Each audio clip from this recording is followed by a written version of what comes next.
ಜೈ ಭಾರತ್ ವಂದೇ ಮಾತರಂ. ಭಾರತ ಹಾಗೂ ರಷ್ಯಾದ ನಡುವಿನ ಯಾವ ಥರದ ಸಂಬಂಧವಂತ ಎಲ್ಲರಿಗೂ ಗೊತ್ತು.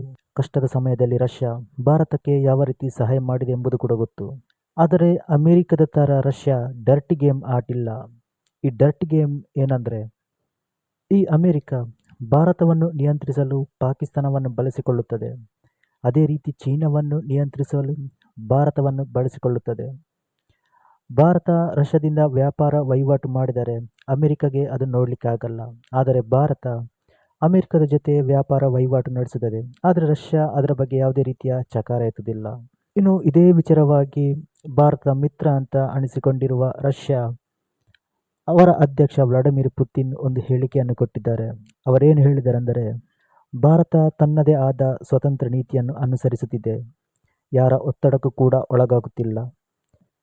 ಅವರ ಹಿತದೃಷ್ಟಿಗಾಗಿ ಯಾವ ನಿರ್ಧಾರ ಸರಿಯಾಗಿರುತ್ತದೋ ಅದೇ ನಿರ್ಧಾರವನ್ನು ತೆಗೆದುಕೊಳ್ಳುತ್ತಿದೆ.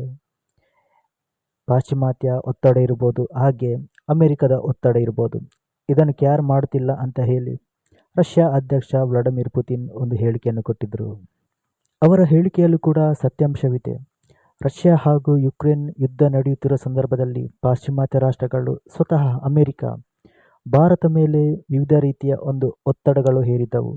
ನೀವು ರಷ್ಯಾದಿಂದ ಕಚ್ಚಾ ತೈಲವನ್ನು ಆಮದು ಮಾಡಿಕೊಳ್ಳಬಾರದು, ಅವರ ಜೊತೆ ಯಾವುದೇ ರೀತಿಯ ವ್ಯಾಪಾರ ವಹಿವಾಟು ನಡೆಸಬಾರದು, ಭಾರತದ ಹಣ ಯುಕ್ರೇನ್ ಮೇಲೆ ಯುದ್ಧಕ್ಕೆ ಫಂಡಿಂಗ್ ಮಾಡುತ್ತೆ ಅಂತ ಕೂಡ ಹೇಳಿದರು.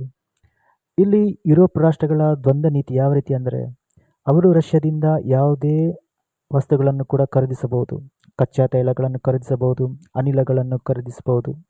ಆದರೆ ಭಾರತ ಖರೀದಿಸಿದರೆ ಅವರಿಗೆ ತೊಂದರೆ ಆಗುತ್ತೆ. ಇದಕ್ಕೆ ಜಯಶಂಕರ್ ಅವರು ಕೂಡ ಉತ್ತರ ಕೂಡ ಕೊಟ್ಟಿದ್ದರು. ಅಮೆರಿಕ, ಇರಾನ್, ಇಸ್ರೇಲ್ ನಡುವೆ ನಡೆಯುತ್ತಿರುವ ಈ ಯುದ್ಧದಲ್ಲಿ ಕಚ್ಚಾ ತೈಲದ ಅಭಾವ ಉಂಟಾಯಿತು. ಪ್ರಪಂಚನಾದ್ಯಂತ ಎಲ್ಲ ರಾಷ್ಟ್ರಗಳ ಮೇಲೂ ಪರಿಣಾಮ ಬೀರಿತ್ತು. ಭಾರತಕ್ಕೂ ಕೂಡ ಅದರ ಪರಿಣಾಮ ಬೀರಿದೆ. ಆದರೆ ಈ ಕಚ್ಚಾ ತೈಲ ವಿಚಾರದಲ್ಲಿ ರಷ್ಯಾ ಭಾರತಕ್ಕೆ ಹೆಚ್ಚಿನ ಪ್ರಮಾಣದಲ್ಲಿ ಸಹಾಯ ಮಾಡಿದೆ. ಈ ರಷ್ಯಾದಿಂದ ಹೆಚ್ಚಿನ ಪ್ರಮಾಣದಲ್ಲಿ ಕಚ್ಚಾ ತೈಲಗಳು ಬರುವುದರಿಂದ ಅಷ್ಟೊಂದು ಅಭಾವ ಉಂಟಾಗಲಿಲ್ಲ. ಈ ಅಮೆರಿಕದ ಮಾತು ಕೇಳಿ ರಷ್ಯಾದ ಜೊತೆಗಿನ ಸಂಬಂಧವನ್ನು ಕೈಬಿಟ್ಟರೆ ಭಾರತಕ್ಕೆ ತುಂಬ ನಷ್ಟವಾಗಲಿದೆ. ಆದರೆ ಭಾರತ ಆ ರೀತಿ ಮಾಡಲ್ಲ. ರಷ್ಯಾದಿಂದ ನಾವು ಆಯುಧಗಳನ್ನು ಕೂಡ ಖರೀದಿಸುತ್ತೀವಿ. ಕೆಲವೊಂದು ಆಯುಧಗಳು ರಷ್ಯಾ ಮೇಲೆ ನಾವು ನಿರ್ಭರಿತರಾಗಿದ್ದೀವಿ. ಇನ್ನು ಭಾರತದ ಆಯುಧಗಳನ್ನು ಅಪ್ಗ್ರೇಡ್ ಮಾಡಲು ರಷ್ಯಾದ ಸಹಾಯ ತುಂಬ ಅವಶ್ಯಕತೆ ಇದೆ. ಆ ಕಡೆ ರಷ್ಯಾ ಹಾಗೂ ಯುಕ್ರೇನ್ ಯುದ್ಧ ನಡೆಯುತ್ತಿರುವೆ. ಭಾರತ ಅವರಿಬ್ಬರ ಯುದ್ಧ ನಡೆಯುವ ಮುಂಚೆ ಯಾವ ರೀತಿ ಸಂಬಂಧವಿತ್ತೋ ಅದೇ ರೀತಿ ಈಗಲೂ ರಷ್ಯಾದ ಜೊತೆ ಸಂಬಂಧವು ಕೂಡ ಹೊಂದಿದೆ. ಅದಕ್ಕಿಂತ ಹೆಚ್ಚು ಈಗ ವ್ಯಾಪಾರ ವಹಿವಾಟು ನಡೆಸುತ್ತಿದ್ದಾರೆ. ಈ ಎಲ್ಲ ವಿಭಾಗಗಳಿಂದ ನೋಡಿದಾಗ ರಷ್ಯಾ ಮಾತ್ರ ಭಾರತದ ವಿರುದ್ಧ ಯಾವುದೇ ರೀತಿಯ ವಿರುದ್ಧ ಹೇಳಿಕೆಗಳನ್ನು ಕೊಟ್ಟಿಲ್ಲ ಅಥವಾ ಕ್ರಮಗಳನ್ನು ಕೈಗೊಂಡಿಲ್ಲ. ಇದರಲ್ಲೇ ಗೊತ್ತಾಗುತ್ತದೆ ನಿಜವಾದ ಮಿತ್ರ ಯಾರು ಎಂಬುದು.